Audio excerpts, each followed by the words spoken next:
ഈശോയെ, ഓരോരോ മനുഷ്യർ അവരുടെ പിടിച്ചുനിൽപ്പിന് വേണ്ടിയും ചെറുത്തുനിൽപ്പിന് വേണ്ടിയും അവിടെ നിലനിൽപ്പിന് വേണ്ടിയും അവരുടെ എല്ലാ പോരാട്ടങ്ങളിലും കർത്താവ്, ന്യായമായ എല്ലാ പോരാട്ടങ്ങളിലും കർത്താവിൻ്റെ ശക്തി നിന്നെ ആവശ്യിക്കുകയും നീ ചെയ്തു തീർക്കേണ്ട ജോലി കർത്താവ് നിന്നെ സഹായിക്കുകയും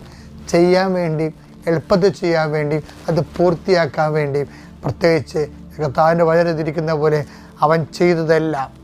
കർത്താവ് ശുഭമാക്കുകയും ചെയ്തു എന്ന് പറഞ്ഞതുപോലെ കർത്താവ് നിൻ്റെ ജോലികളെയെല്ലാം, നിൻ്റെ ഉത്തരവാദിത്തങ്ങളെയെല്ലാം, നീ ചെയ്തു തീർക്കേണ്ട കാര്യങ്ങളെയെല്ലാം, ഇന്നത്തെ മുഴുവൻ യാത്രകൾ, ഇന്നത്തെ മുഴുവൻ സംസാരങ്ങൾ, ഇന്നത്തെ മുഴുവൻ എഴുത്തുകുത്തുകൾ,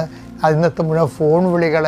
ഇന്നത്തെ മുഴുവൻ സംഭാഷണങ്ങൾ കർത്താവ് ആശീർവദിക്കുകയും കർത്താവിൻ്റെ ആത്മാവിനാൽ നയിക്കപ്പെടുകയും കർത്താവിൻ്റെ ആത്മാവിനാൽ അമ്മയുടെ മധ്യസ്ഥന് ലഭിക്കുകയും നീ വിജയശ്രീലാളിതനായി തിരികെ വരാൻ, ഇന്ന് രാത്രി കിടക്കയിലേക്ക് വരാൻ കർത്താവ് നിന്നെ അനുഗ്രഹിക്കുകയും ചെയ്യട്ടെ.